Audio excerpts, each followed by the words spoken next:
주택취득세 감면 조치가 6개월 연장되면서 신정부의 부동산 활성화 대책에 대한 기대감이 상당히 큰 양상입니다. 이러한 부분들 건설업종에는 어느 정도의 영향을 주게 될지 자세하게 점검을 해보겠습니다. 이트레이드 증권의 박상현 연구원 연결합니다. 안녕하세요. 네, 안녕하세요. 네, 지난해 말 종료됐던 주택취득세 감면 조치가 6월까지 지금 한시적으로 연장이 됐는데요. 이번 조치 부동산 시장의 활성화에 구체적으로 어떤 영향을 미치게 되는 건가요? 네. 결론적으로 말씀드리면 일시적인 반등 효과는 나올 수 있지만 그 효과가 지속되기는 어렵다고 보고 있습니다. 그래서 이제 부동산 시장에 대해 보수적 관점으로 접근하는 것이 옳다고 판단되는데요. 실제로 작년과 같은 경우에 취득세 감면 조치 시행 이후에 일시적으로 거래량 반등은 보였지만 매매 가격 하락세는 7개월간 지속하는 모습을 보인 적이 있습니다. 그래서 의미 있는 반등은 좀 기대하기 어려운 상황입니다. 안타깝네요. 효과가 지속되기는 어려울 것이다. 여전히 주택시장을 보수적으로 봐야 한다라는 의견이었는데요. 네. 그래도 신정부 출범 이후에 여러 가지 정책들이 또 나올 수 있지 않겠습니까? 이러한 부분은 앞으로 우리가 어떻게 살펴봐야 될까요?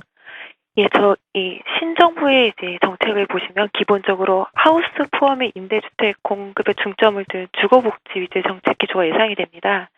그래서 이제 부동산 시장 활성화보다는 정상화에 초점을 맞추고 있는 모습이고요. 그래서 그런 모습이기 때문에 아무래도 급반등되는 그런 주택시장 정책 관련해서 나오기는 어렵다고 판단하고 있습니다. 네. 그렇다면 주택시장 저점에서 회복 국면으로 우리가 접어들기에는 힘들다고 보시는 건가요? 네, 아무래도 그렇게 보는 것이 좀 적당하다고 생각이 되는데요. 네. 예. 그래서 다양한 정책들이 나오겠고 그런 정책의 강도에 따라 다르겠지만 현재로서 이제 시행 지표를 보면 주택 매매 가격이 하락세를 지속하고 있고 이제 매매 수요가 여전히 전월세로 머물고 있는 그런 지표 모습을 보이고 있습니다.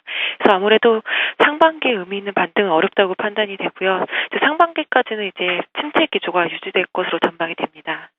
네. 그렇다면 올해도 건설 업황을 보자면은 좀 의미 있는 반전은 역시나 힘들 것이다라는 의견이신 건가요?